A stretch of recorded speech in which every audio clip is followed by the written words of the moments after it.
everyone who contributed to Park Pride. Now it's time for our final keynote speaker, Atiya Wells. A little bit about Atiya Wells. She's a pediatric nurse, outdoor educator, and the founder executive director of Backyard Basecamp Incorporated, a Baltimore-based nonprofit with a mission to reconnect Black, Indigenous, and people of color to land and nature. Let's bring Atiya to the stage. Welcome, Atiya. We're so glad that you're here today. Thank you. Thank you so much for having me. Absolutely. And I do want to point out that you are a registered nurse. You work with children, and maybe you could share a little bit about, I'm curious, one of the things that we talk about with the new case for parks is making the connection that parks are about healthy humans. And I'm curious if you have a sense that there are connections coming together in your two separate worlds of health and parks, of people making those connections.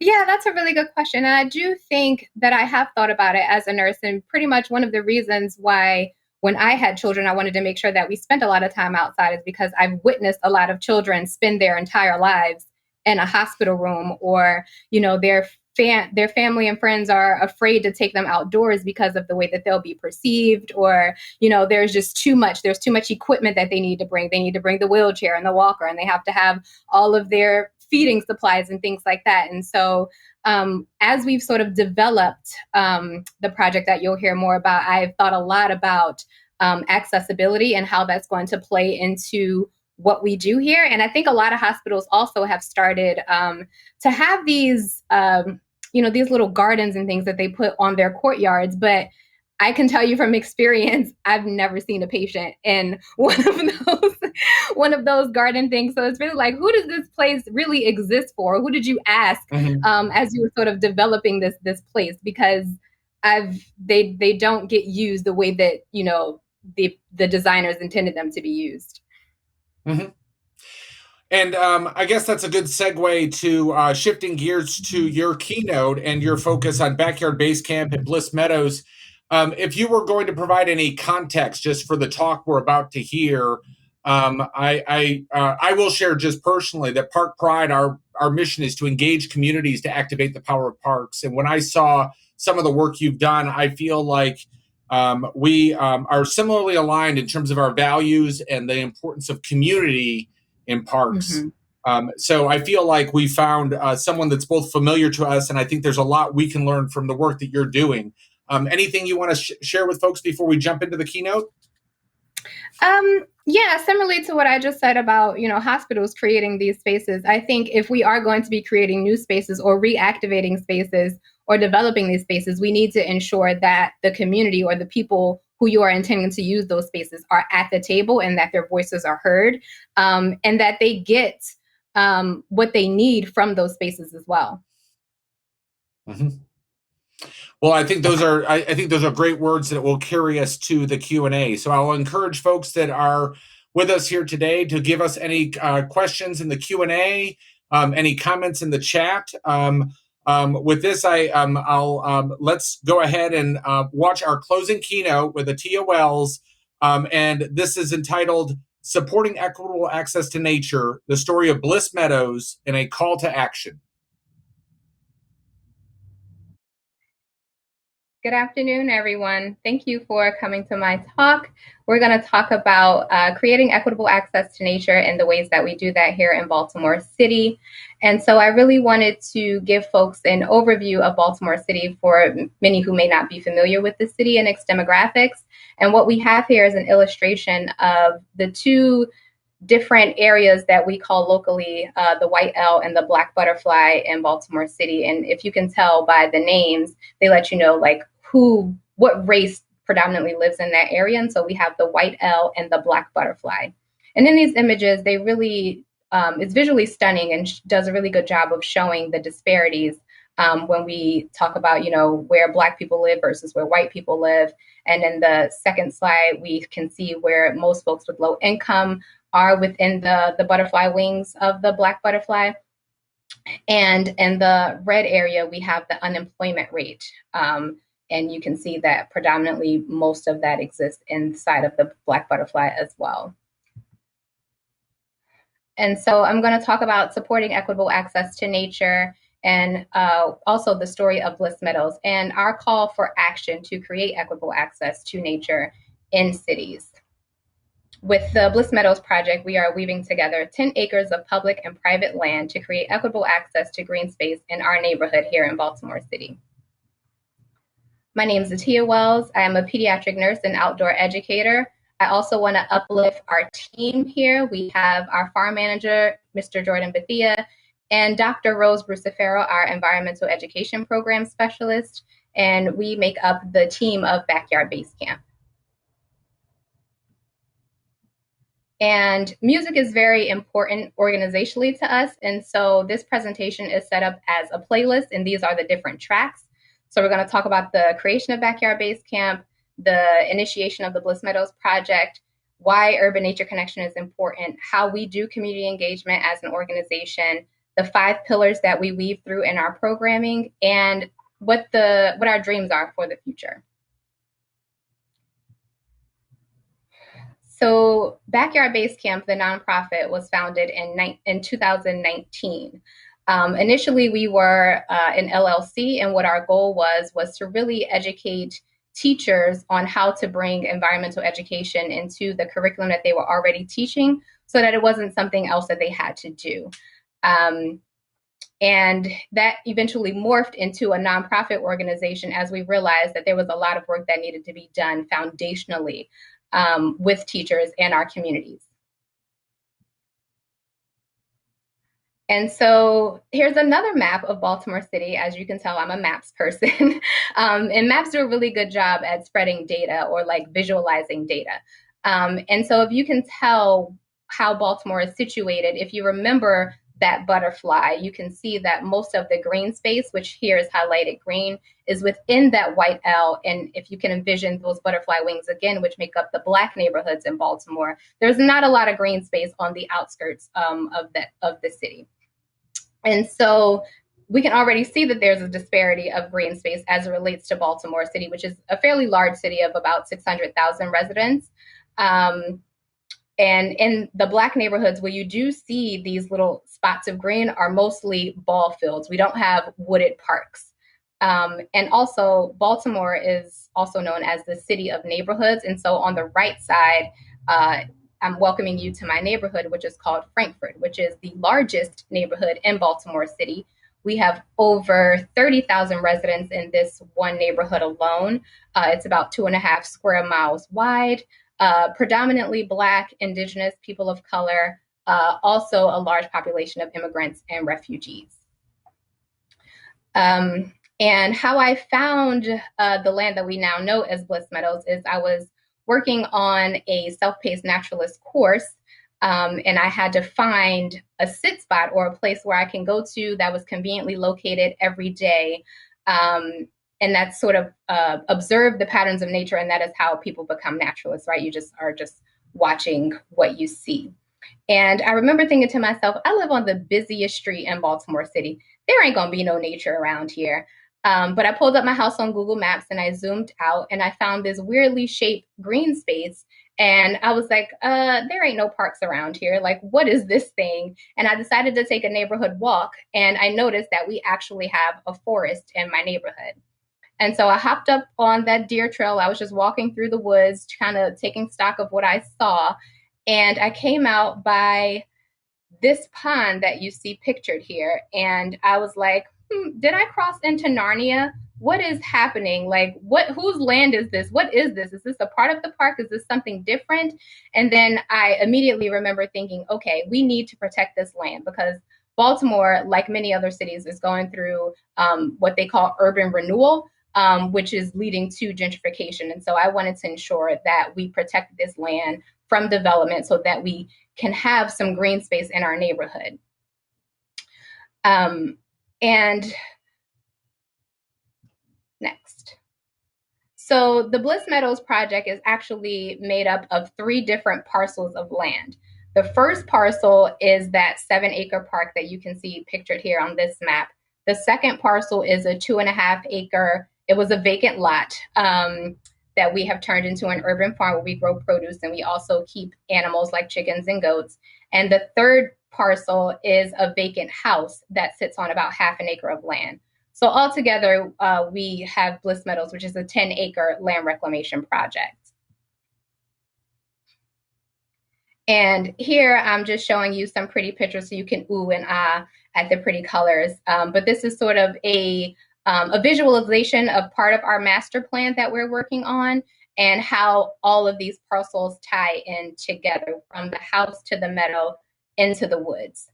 And the goals of the BLISS Meadows project are to be a place where the local community can come together to have access, to learn about growing and preparing and harvesting healthy foods, to provide place-based opportunities for Black, Indigenous, and people of color to discover cultural and natural history, and also to build a replicable and scalable model to provide local neighborhoods with access to nature and resources for connecting with the outdoors.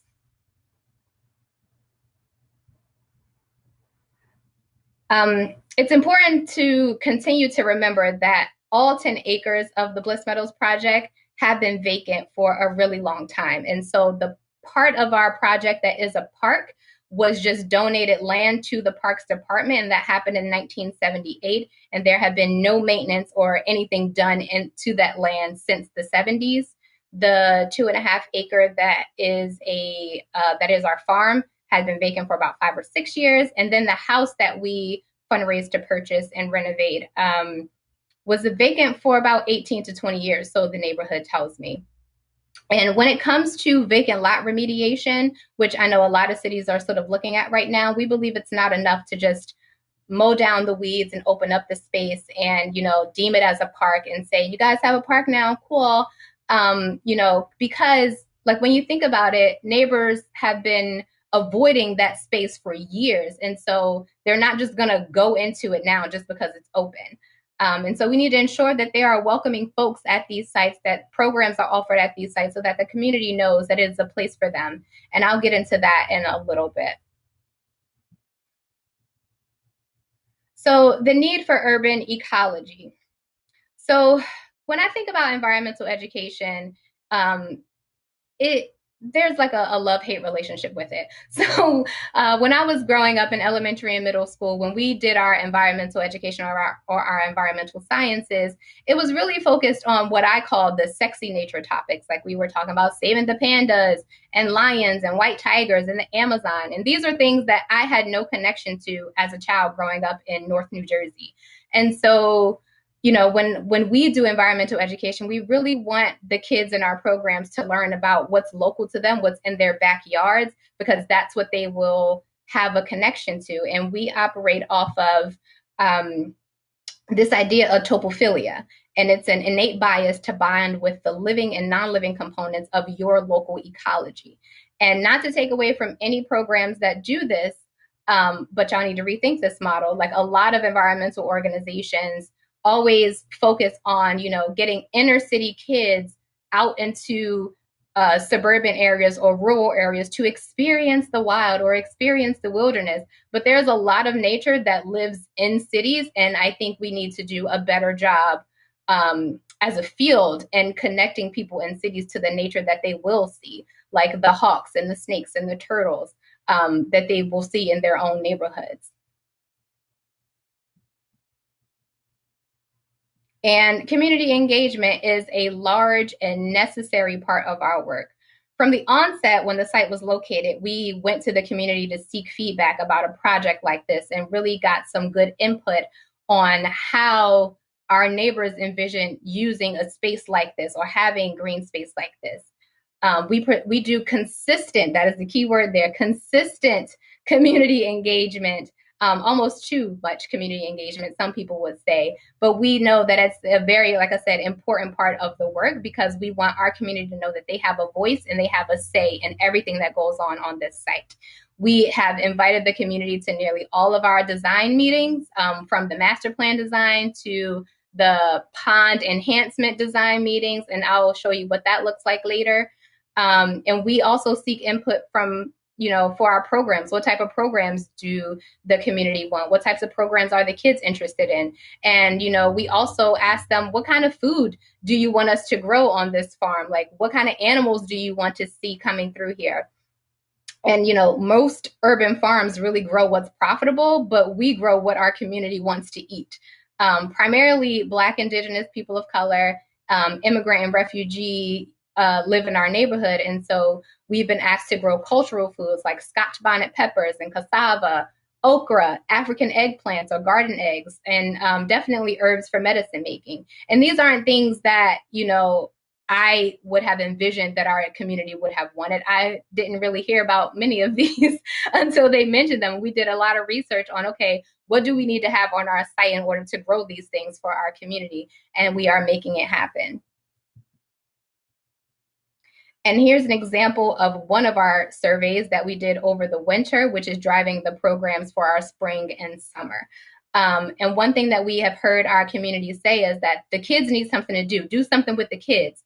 And so we took boxes of produce that we harvested to our neighbors, and we go door knocking when we do our community engagement to folks who live within a half-mile radius of the site. We knock on doors, we offer them produce, and that is our time to really ask them questions, say, hey, I'm Tia from the farm down the street. This is what we're thinking of doing. What do you think about that? What do you think about what we're doing? What don't you like about what we're doing? What are you excited about seeing? How many kids do you have? What ages are they? What kind of skills do you want them to develop? And we've gotten a lot of information, and it's really interesting for us, when we take these surveys back and we are like synthesizing them and analyzing things, we're like, wow, everybody wants pretty much the same thing. And what it has been looking like for us in our neighborhood has been like, people want their kids to know what they were taught in home economics. So that is also, an advocacy point for us to go to the school district and be like, hey, y'all need to bring home economics back because kids are missing out on these life skills. And another thing that we found from one of the questions that we asked is that 95% of our neighbors are supportive of our efforts. And the other 5% who aren't just said we should be building houses on our 10 acres. We shouldn't even bother with trying to save nature. And so that has been like an exciting point for us. Like, oh, yay, people like us. People love what we're doing. And now I'm going to get into the 5 pillars that run through our programs. And so we have animal husbandry, environmental education and community science, conservation, community green space, and food access. And again, we weave environmental justice and cultural relevance throughout all of our programs. And so I'll get into like each point over the next couple of slides. So with animal husbandry, right, I already said we have chickens and goats, we have rabbits, we keep bees now. We're also trying to get some sheep. The kids that come through our programs, even if it's not a program, the kids in the neighborhood, they learn how we take care of chickens. They learn how to collect eggs. They learn how to clean out the chicken coop. They learn how to brush the goats, how we clip their nails, and how we care for the goats, the kind of things that goats eat. And these are things that like a lot of kids in the city would never even think that they would be interested in, but the kids like love coming to take care of the animals with us. And we know that taking care of non-human things builds compassion and are just like generally good for kids and adults too. So community green space. So this is the picture that I was telling you about with the pond enhancement space. So we have 2 ponds on our property, 2 freshwater ponds. They have fish and frogs and turtles that live in them as well. But we wanted them to be prettier and to provide a sort of site for respite and meditation for our neighbors. And so we had a few community design charrettes is what the architect called them. And that was the time for our community to say, hey, I really like this plant, or I really love the smell of this plant. Can you put that in the plan? Or, I really envision using, sitting around the pond and reading. I really envision sitting around the pond and just drinking tea or drinking coffee. And so that was, all of that input went to the landscape designer, and they designed this space that we'll be working on building in the next couple of weeks. And that is a part of participatory community planning. And we do that with pretty much every project. So the next project we have will be our herb garden. And so some of the details that we got from the survey about what kind of herbs folks want us to grow will go into that planning process. For conservation, this is a picture that I absolutely love and adore. We had seeded our meadow, our wildflower meadow, our native wildflower meadow, and the kids were just like having the best time spreading the seeds and spreading straw on top of that. And we were educating them about, the types of flowers that will grow, the insects and the birds and the other pollinators that will come, and who these plants are helping and things like that. And so it's like, it was just an amazing time to watch the kids just playing and learning on our site. And environmental education, we take a bit of an informal approach. So we don't say, specifically we're going to learn about birds today, or specifically we're going to learn about turtles. We really are just, guiding the kids in play. And during that time, we are learning along with them. And it's been like a really great point to just hear kids, relay that information back to us for something that we taught them maybe like last summer.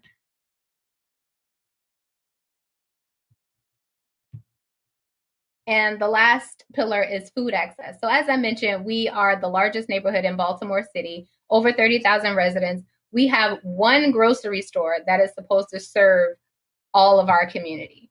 And it is at the furthest corner in our neighborhood. And so, our community does not have access to fresh, healthy produce. We have more liquor stores and more fast food restaurants than we do grocery stores.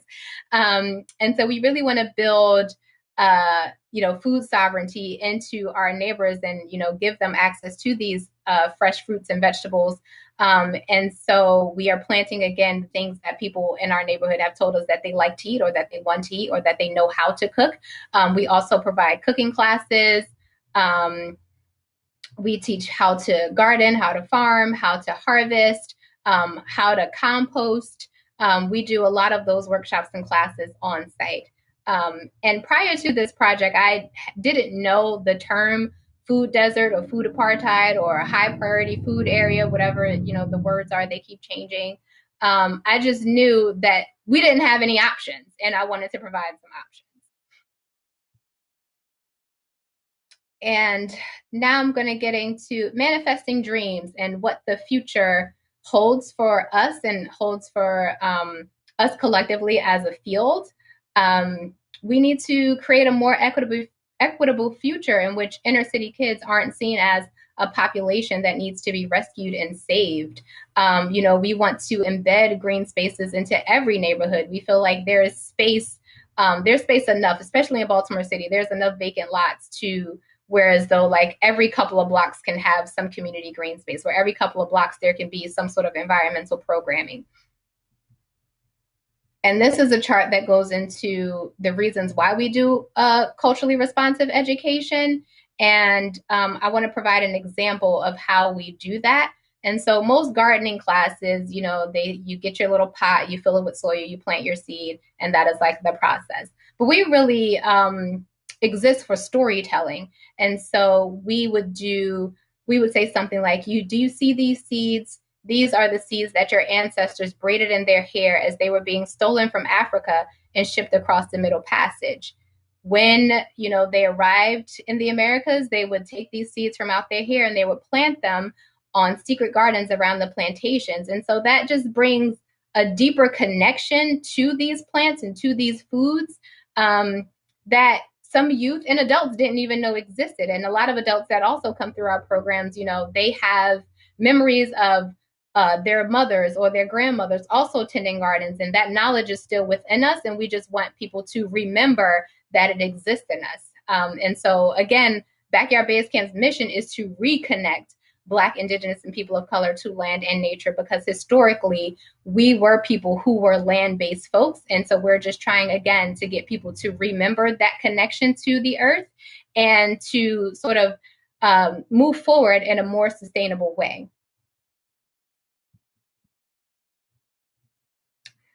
And so here's our call to action. Everybody needs to survey their city to find the gaps in green space. And this way we will create access to green space in those areas, which will probably be mostly predominantly in Black and brown neighborhoods. And then we need to ensure that those spaces are staffed with members from within that community or with people who look like them to provide them with deeper connections to nature and to the outdoors. And then they have to offer culturally relevant programming to introduce folks or reintroduce folks to that nature element, and then deeper those connections as well. Eventually, those people, eventually they'll, want to start exploring on their own. I can't tell you how many stories I have of just like letting somebody know that dandelion is edible, and then they come back days or weeks later and like, hey, I googled what you said and I cannot believe that like you can do all this stuff with dandelions. I was like, I know, right? It's crazy. So doing so creates a container of safety that can allow us as Black, Indigenous, and people of color to view nature as a place of healing. There's a lot of historical trauma and ancestral wounding that has happened to Black and brown people in the outdoors. And my mentor, Leah Penniman, usually says, the nature may have been the scene of the crime, but she was not the criminal. And so we need to reconnect our people to land and nature and help them realize the gems that they are living amongst and model community cultivation and village building. So that's all I have for you today. Thank you so much for listening. I look forward to answering your questions. You can also email me if there's something that, you have a burning question that I didn't get to or that we won't get to. Please connect with us. And in the chat box, I'm going to put in, our website and how you can connect with us on social media. Thank you so much. Thank you so much, Atiya. That was phenomenal. And I really think, looking at our speakers that we've had throughout the day, I feel like we've been building to this moment. So thank you for putting all of that on the table. Thank you. I really appreciate the opportunity to come and speak to folks about what we're doing here in Baltimore. So my first question is really just looking at, and I'd shared with you when we first started to talk that I had seen a presentation that you'd done before you'd gotten your 501c3. I believe you said Backyard Basecamp started in 2019 Yep. as far as incorporation. And I would just love to know kind of beyond, and I love what you talked about of knocking on doors and going out to the community and really making an effort to not just check a box, but to make that part of your whole reason for being. Can you give us an idea of looking beyond that in terms of the ecosystem of groups that are out there? So you mentioned the Parks Department that owned the land, but was not really working to move that into a usable public space. I'm curious your relationship with the governmental entities that are out there, foundations, as well as I seem to recall from the stuff that you showed in the early days that it was kind of very grassroots, kind of GoFundMe kinds of things. So I'm just curious with kind of where you've gotten to be where you're at right now and your footprint, kind of what is your relationship both on the private as well as on the public side of things? I will say it's gotten a little bit better. In the beginning, when we were just a little tiny tadpole, nobody was really paying any attention to us. But as the years have gone on and people have been sharing what we're doing, and we've been doing a lot more speaking engagements, we were recently on the Kelly Clarkson show. And so having all of that work being highlighted here, I think has sort of let the city agencies know that, oh, they are doing like something good. Like they're not trying to rip out the forest and, build these houses. And I was like, why would you even think that? We don't got that kind of money. And so it has definitely gotten a lot better, our relationship with the city. And, we do have to interface with many agencies, not just the Parks Department, but, there's a Department of Transportation right away that goes through the park. So we have to interface with them. We have a lot of stormwater management issues. So we have to deal with the Department of Public Works. And, of course, like you said, the park itself is owned by the city parks department. So we have to speak with them frequently all the time. And I feel like every time we talk, there's like a different story that someone's telling, or, there's turnover in these agencies. And so who we were speaking to last year doesn't necessarily work there anymore. So then we have to tell the entire story from scratch and have all these meetings and try to get people to come out to do like a site visit. And that has been like even before COVID, like having somebody come out to do a site visit has been like, it's just been a ridiculous issue that I feel like shouldn't even be that hard. Like, just come see what we're talking about. But it has definitely been a fight. And how about on the private side of things? Have you gotten the attention of philanthropic institutions, or has it been a handful of benefactors or small dollar donations or a mix thereof? It's been really a big bit of a mix. So most of our funding comes from individuals, you know how PBS goes, and viewers like you. So most of our donations come from individuals.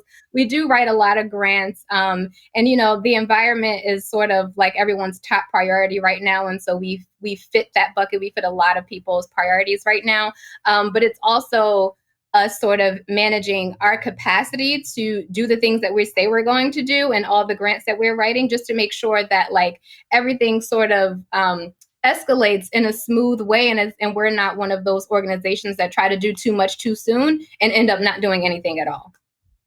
Mm-hmm. Well, and that kind of leads me into my next question, which is really kind of looking at your vision in terms of where you're going. Looking at the example of BLISS Meadows, how might this example be replicated in other neighborhoods? Do you have a recipe for scaling your efforts or exporting what you've learned to other neighborhoods? I'd also like to hear more about finding all the right partners to make this vision come to life. And I believe in that second question, I believe that in your assembling kind of the folks that have been involved with Backyard Basecamp as well as the neighborhood, there's been kind of a representation of the broader community that they help to pull together. So, where would you like to start on that series of questions? um, I will start with how might this example be replicated in other neighborhoods. And so I will share, like, I think I said this in the presentation, like when I found the site, it was like, this was never my intention to have this place. Like I was just looking for a place to do my own thing. And then once I found it, I was like, oh my gosh, how gorgeous is this? This could be something for our community. And so I encourage everyone to just go out, you know, take a walk around your neighborhood and see what's there, see what land may be available. And if you have a process at the city level for determining who owns that land, do that process and build a relationship with those people to see, you know, if this is something that can even be done. And if they're not those people, then move on to the next one. I think what discourages some folks is that these things take time. Relationship building takes time. You know, we're in our third year of doing stuff and we, you know, are starting to really ramp up our programming. But like for the first year and a half, we did absolutely nothing. We were, well, not, I wouldn't say absolutely nothing, but we were like in that field of relationship building and doing the community engagement work and having our boots on the ground. And I feel like that is a step that gets missed because when people are sort of looking for funding or looking for things, you know, people want to prove impact and they want to prove that they're doing something. And so they skip over the really important pieces. But you really need to do that groundwork in order to ensure that what you are trying to build is sustainable. And, you know, if you're trying to create green space in a neighborhood that don't want it, then like, what are you doing? And so that is, I guess, a part of my recipe. Just really doing your community engagement work and doing a survey of the land. And I will also say this, that like, one of the first things I did was go to our community association meeting and I talked about the program and I noticed that there were only about 20 people in that room. And, you know, if you remember, I said our neighborhood has over 30,000 people. So if you don't come to this meeting, then you don't know what's happening. And so that is when I was like, okay, we need to like take this mission and vision to the people who it's going to affect. And the people who it's going to affect are the people who live around the BLISS Meadows site. Because, you know, when we have programs and stuff, they're taking up parking on the street. Or, you know, what used to be a quiet street now has a flurry of activity. And so we really need to engage with those people, engage with our neighbors and make sure that they're cool with this. Because, you know, the folks who are at the meeting may live on the other side of the neighborhood. So they're like, yeah, that's cool. That'd be nice to do over there. Right. But you really need to, you know what the people who live around you have to say as well. And then looking at kind of the friends that you've recruited to be a part of this effort, that it seems like each has their own superpower of representing different facets of the neighborhood. And I'd be curious just on that idea of kind of as you've tried to build an effort, your ways that you've sought out folks that give you that kind of representation. Yeah, like, oh my gosh, I could not ever do all this work by myself. And so, we really made sure that we took a look at who lives in our neighborhood, who lives here, and we wanted to make sure that our board and our staff are reflective of that. And so, predominantly Black, Indigenous, and people of color. And so we have Black, Indigenous, and people of color on our board and on our staff. And we have a large population of immigrants and refugees, and so we have immigrants and refugees on our board. And some people fill like multiple boxes, and others, they just have that one sect. And I also think, just thinking about the culture of nonprofits themselves, where like people say, can you be on my board? But really, what they're looking for are fundraisers, and that's not at all what we're looking for. And so, we really ensure that our board are engaged in our mission, and they're moving our work forward, and they're not there to just fundraise. And I feel like, with nonprofits, like that is like, we need somebody with connections. We need somebody with money. It would be nice if they like fit these boxes, but they don't. So we'll just go with the person who has money or network or influence over somebody whose voice needs to be at the table. Mm-hmm. This is a question that came in from one of our participants today. What is Backyard Basecamp's approach to consistent communication and outreach, and how has it evolved with changes in the past year?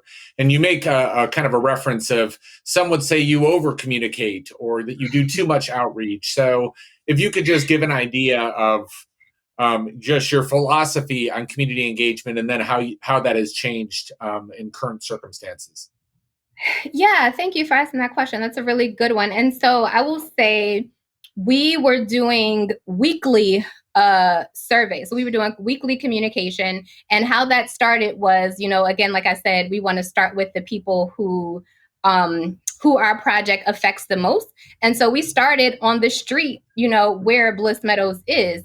And then the next week we did the street where BLISS Meadows is, and then we did another street. And then a week after we did those two streets, and then we added on another street. And each time we brought gifts, we came bearing boxes of food from the farm. We're like, hey, this is us. We are managing the farm across the street. And people are usually like, oh, that's what's going on over there. I've always wondered, like, I've been wondering what's happening. And they're like, yeah, I started this thing. This is this person. This is that person. You'll probably see us a lot over the next year or so. Here's what we got going on. Do you mind if I ask you a few questions about what's happening? And most people are like, yeah. And so, I think that part is also really scary for people, like talking to strangers. I am pretty much an introvert, so it was like nerve-wracking for me, but I knew it was something that like we had to do. And like once I get started, you can't stop me. And so I was like, it was just, it's been really great to sort of see it morph, and to get all the feedback that we've gotten and the input that we've received from our neighbors. And then, from that survey, we received people's email addresses. And so if we're having an event or, a volunteer event, we send an email out to say, hey, this is happening. There's going to be a lot of people around tomorrow. If you can, park in your driveway. If somebody's blocking your driveway, here's my cell phone number. Call me so I can yell at people. And so that is sort of the relationship that we've built. And people know, like, they can call me or anybody on the team at any time. I received a call a couple of weeks ago from a neighbor who lives across the street. And she was like, hey, I don't know if you're supposed to be here, but somebody's here and they're just walking around. And I was like, oh, no, it's cool. It's the lady from up the street. They were having a birthday party or whatever, and she wanted to bring her kids to see the goats, and I couldn't be there. So I told her she was fine. And so that is like sort of, again, the relationship that we have developed. And, as we think about our target market is really people who can walk to the site. And so our community engagement focuses on those folks that live within a half-mile radius of the site. And we focus on the schools that are within a 2-mile radius of our site. Got it. Another question that someone asks, how do we ensure here in Atlanta that larger big green nonprofits support grassroots frontline organizations that have been doing this work instead of creating something new? And I'm curious, in your effort of kind of carving out a space for your organization, are there groups like Park Pride or other different national organizations that have taken an interest, and how do you manage any of those relationships? Child, Erica, if you know the answer to that question, please let me know. Because I think, we were just talking about this in one of the fellowship programs that I'm in, where they were talking about a nonprofit who just received like $17 million because whoever founded that thing knew a bunch of people who had money. And so, they started this thing. It was like a mentoring program where there's like a bajillion mentoring programs already that exist in Baltimore City since the 2015 uprising. So they were like, well, how does this new thing happen? And they get all this money. We've been doing all this work and we get overlooked. And so what I have gotten really good at, Erica, is a tell-off. And what I do is I either call or I'll email or I'll blast people on social media to be like, this is what you say you do, but this is not what you do. And then, sometimes they email us for, oh, let's partner, let's collaborate. And we're very picky at who we collaborate with because we don't want just anybody dropping our name like we friends and we're really not. And so we're very strict about our partnerships and collaborations. We research a lot of organizations before we even enter in some sort of partnership. And there have been a couple of organizations where we're like, nah, we're good. You can stay over there. Or we're focused on Northeast. We're not branching out right now. Thank you. Goodbye. Yeah. So it's a relationship, and you shouldn't just move forward with blind abandon and then find you're in something that isn't good for you. Exactly. It's kind of what I'm hearing. So let me ask you, and I have one more question before I get to my final question. My last question, which I've been asking folks today, is what brings you joy and what are you most proud of? So I'll let that percolate for a second. But before I go there, and I know we have a number of folks here that are interested in community gardens and the local food movement. And when I think about the new case for parks and also thinking of a community-centered approach, I'm struck by your efforts that going back to you have a epiphany moment of finding that dandelions are something you can eat. And then you're going into stories of knocking on people's doors and saying, we're the farm down the street and here's some things that we're growing. And I'm just curious about when you talk about your efforts, part of it is environmental awareness and an understanding of your environment, but food and ethnocentric things that are grown and things like that seem like they're all part of the what that you're doing in your area. And I'm just curious how you think about the local food dimensions of what you're doing and whether or not that's part of this larger effort that you're a part of in the way that you frame it. Yeah, I would think so. As you were asking the question, I was remembering a conversation that I had with one of my friends where he was saying, like, I've always been confused as to why a lot of folks who are like environmental educators by trade have started moving into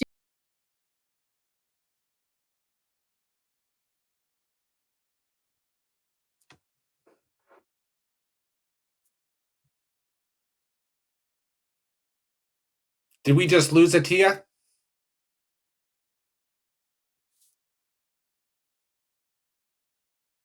Are we able to get her back to have her finish her statement?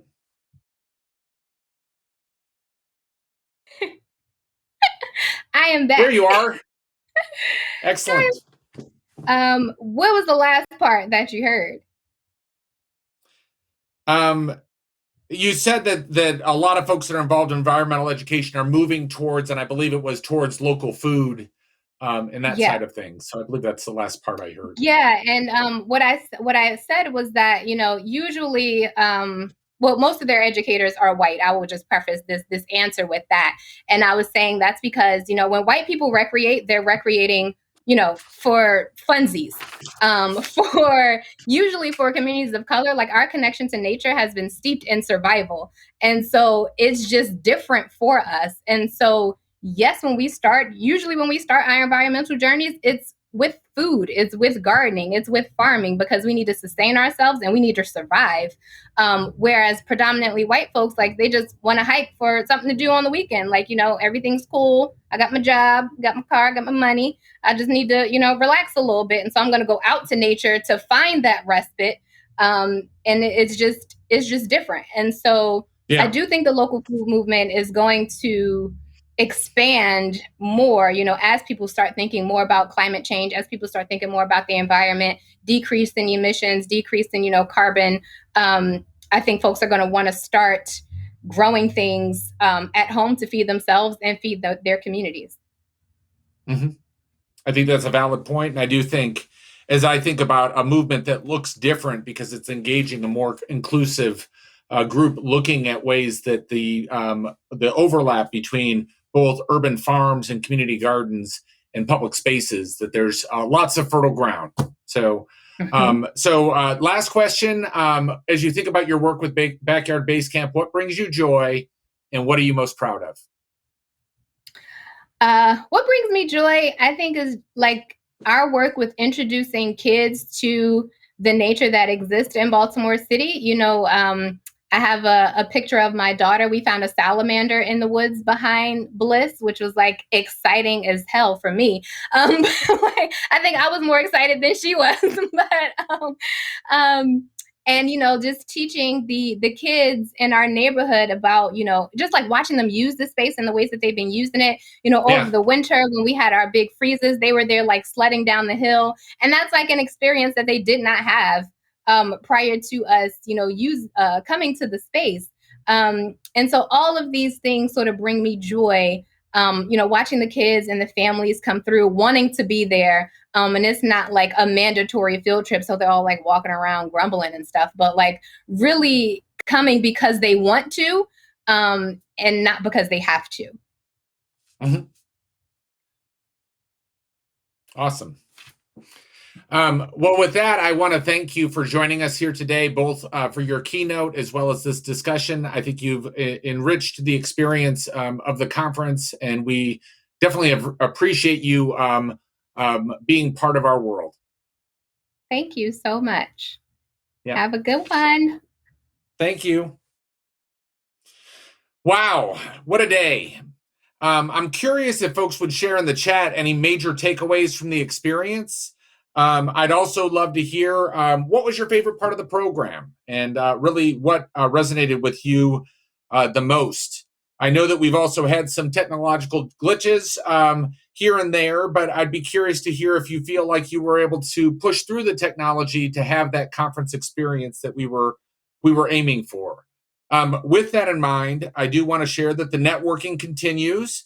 So we've set up a few rooms that you can pop into if you'd like to continue networking in a more loose and open format. You can find these rooms in the sessions area by clicking on the sessions button on the left-hand navigation bar, in the same place that you found the 2 breakout sessions. So we have 3 different rooms that are set up. One is Parks for Play and Health. The second is Parks and Social Justice. And then the third is Parks and Climate Resilience. And this is not a structured program. We have some of our speakers and staff that will be in the rooms to help facilitate a discussion. This would be a time that if you want to grab a frosty beverage and toast to both new friends and old, that this would be a good time to do that. These rooms will be open until 4. You can feel free to go and meet people, share your experience. I would encourage you to pop into one of those 3 that is the most of greatest interest to you. You can also meet one-on-one with people in the networking function. I did that a little bit myself today and really enjoyed the connections that I made, as well as visit the expo hall. Those will also be open till 4 p.m. And so the couple of final things. One, to fill out your evaluation form. It's on the way to your email, and I hope you will share your thoughts and feedback. As we look at our 21st Annual Parks and Greenspace Conference next year, we're really hoping we can do it in person. And so I do miss the hugs and the din of chatter before and after the different sessions. Before we close out this session, I did want to highlight one last item, which is Park Pride's Impact Report. And I think today we've given people a chance to see different elements of the organization. This new interactive impact report takes the reader on a journey to explore the role of Park Pride through the gateway of a single park. And so it elevates Mattie Freeland Park and English Avenue, but it uses that as a conduit to look at our different programs. So I would invite you to spend some time exploring Park Pride's work through the interactive pages that illuminate the programs, the geography, the elements of good community park design. The report is highlighted in the chat and will also be included in our follow-up communication. I've also heard folks asking about some of the various studies and documentaries and other things that have been referenced, and we will cull together that list of helpful links to share those with you as well. So consider this to be an invitation to make sure that the new Case for Parks is not just an event that coincides with a Star Wars holiday. This is a year-long commitment from Park Pride to explore a broader, more inclusive definition of both our work as well as the broader Parks and Greenspace community. We're all part of this community, and there's plenty of room for everybody. So I do want to thank everyone for participating today. Thanks to our presenting sponsor, Cox, and all our sponsors that made this possible. Thanks to our keynotes, our breakout session moderators and speakers. But most of all, thanks to all of you for your authentic way that you've shown up today. I've seen it in the chat, in the questions and answers, and I hope to see some of you in person in these chat rooms so that I can thank you personally. But I genuinely was moved by seeing the one-word responses from folks, and I want to say that this is an amazing community that can do amazing things, and I feel fortunate to be a part of it. So thank you for spending the time with Park Pride, and thank you for your efforts to move forward a new Case for Parks.